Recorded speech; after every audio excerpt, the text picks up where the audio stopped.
Umaga sa ating lahat. Bagong araw, bago na naman pag-asa, kaya kayang maging positive sa hamon ng buhay at sa laban ng buhay. 'Di ba?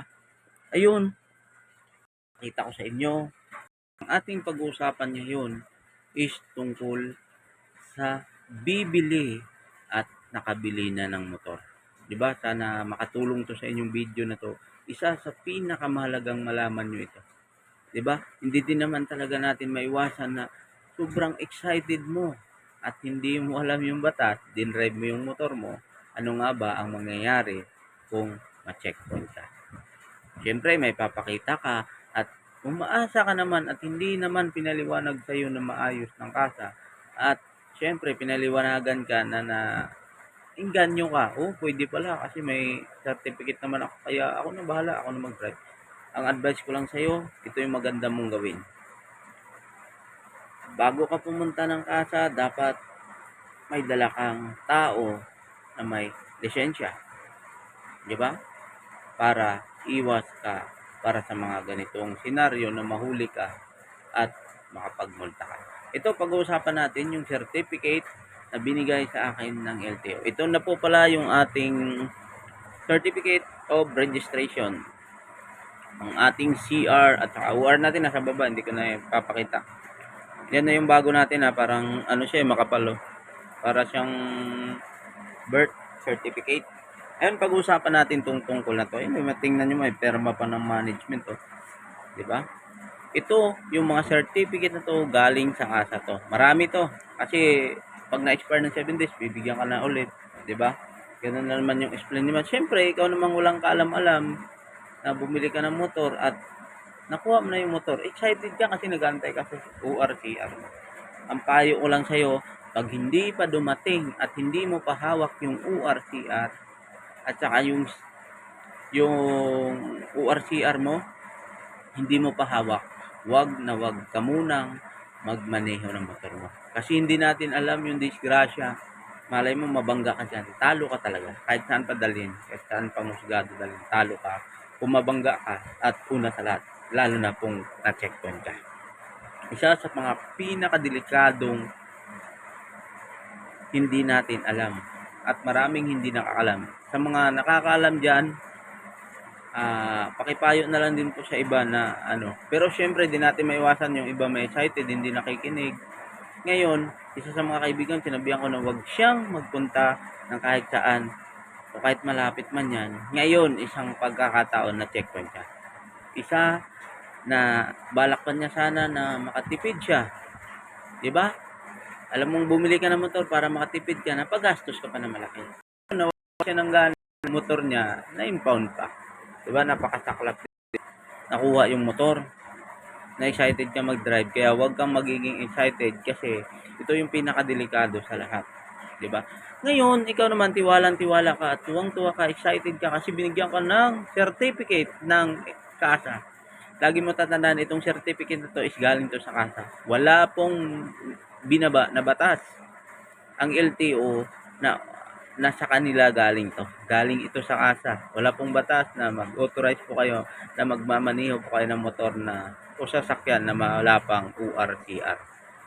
'Di ba? Panoorin niyo yung kay Busita.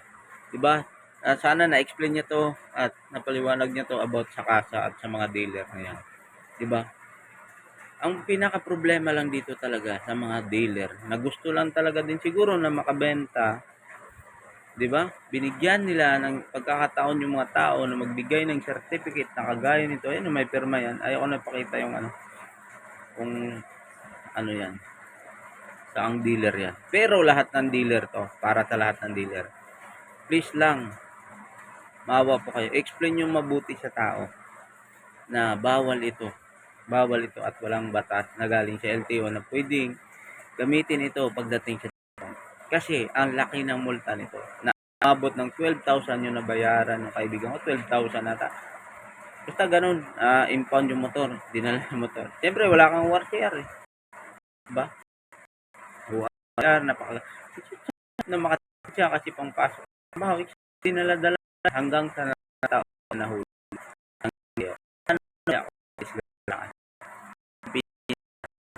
Kaya isa sa dapat marunong yung sa batralin din ng motor.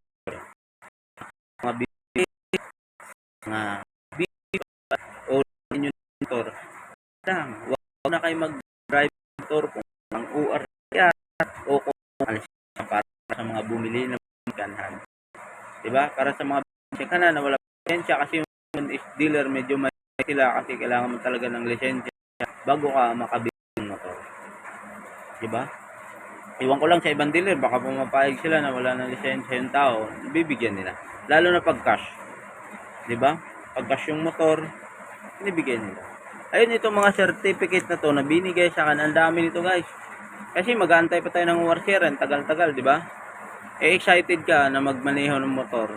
Kaya pigilan mo yung pagka-excited mo na magmaneho ng motor kasi delikado yung ginagawa mo. Hindi ka makabangga, sana hindi. O hindi ka makadisgrasya, mahuhuli ka ng checkpoint. Medyo malaki yung magagastos mo. Siyempre, wala ka ng pag-asa, lalo ng paghulugan. Di ba? Medyo mahirap yun. Di ba? Ayun, wag na wag kayo maniniwala dito sa mga binigay ng dealer.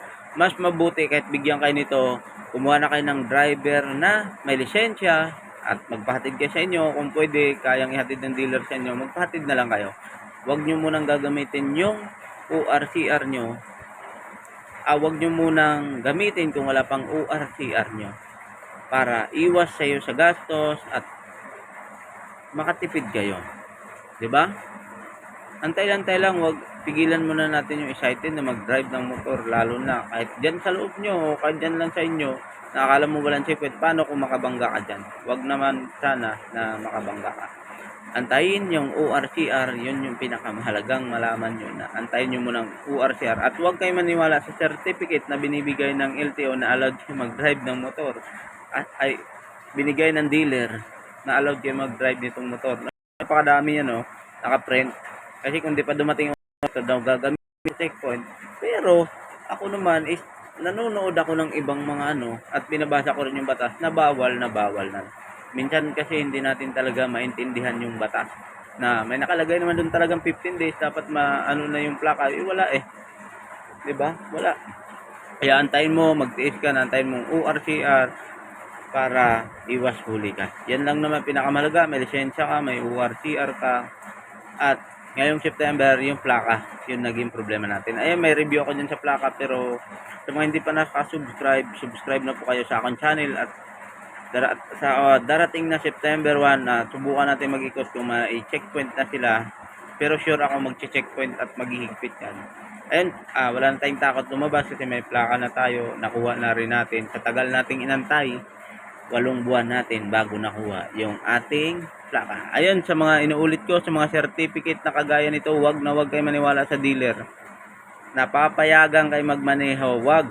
Pigilan nyo yung sarili nyo, maawa kayo at gastos pa kayo ng malaki. Para hindi makagastos ng malaki, magbasa mo na kayo ng batas dyan, pinakabawal tong certificate na to. Sana nagawa na to ni Colonel Busita ng video na para mas maraming makapanood doon, kasi siyempre trending siya at maraming maraming makakaalam nito na bawal ito. At walang batas yung LTO na nagsasabi na allowed tong certificate na to, huli ka 12K. Diba? Sa halip na makatipid ka sana, nahuli ka pa.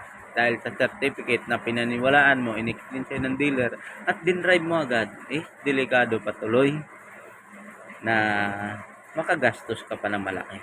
Ayun, ingat kayo palagi, God bless, at mabuhay kayong lahat. Sa mga hindi pa nakasubscribe, subscribe mo po kayo sa aking channel, sa Joe Kayakap TV, at saka Sanduman TV, at saka sa aking Facebook na Joe Pilchalpas, 47,000 followers, at sa lahat ng mga subscriber ko dyan, maraming salamat sa patuloy na sumusuporta, at marami pa tayong video gagawin about sa motor, about sa plaka, at sana may matutunan kayo dito. Ayun, ingat kayo palagi, God bless, mabuhay kayo lahat. Basta lagi nyo tatandaan, wag na magmaneho ng motor habang wala ka pang dalang ganito, ORCR. Andun sa ko yung ko, ito CR lang to. Andun yung sa baba. Diba? Dapat may ORCR ka. Kasi hindi ito ina-allowed kapag nahuli ka. 12,000 ang huli niyan. Diba? Napagastos ka patuloy. Ayun, Kapag may motor ka, stop mo na. Diyan na muna sa bahay nyo at antayin mo lang dumating yung washer mo at kunting tiis lang, follow up mo sa dealer mo. At ngayon, pagkakalam ko ngayon, dahil sa sumabog na balita na yan, medyo mabilis na ang proseso ng mga plaka ngayong August. At yung mga ORCR na yan, mabilis na kasi siyempre nag-trending ganun yung gagawin nila, papakita nila yung batas na totoo na, di ba, yung 15 days. Pero hindi, wag ka pa ring umasa kasi ako nga umasa naman ako. Yun nga nangyari, umabot ng 8 months. Ayun, ingat kayo palagi. God bless. Sa mga hindi pa subscribe kayo at marami pa kayong malalaman dito at may share ko po sa inyo.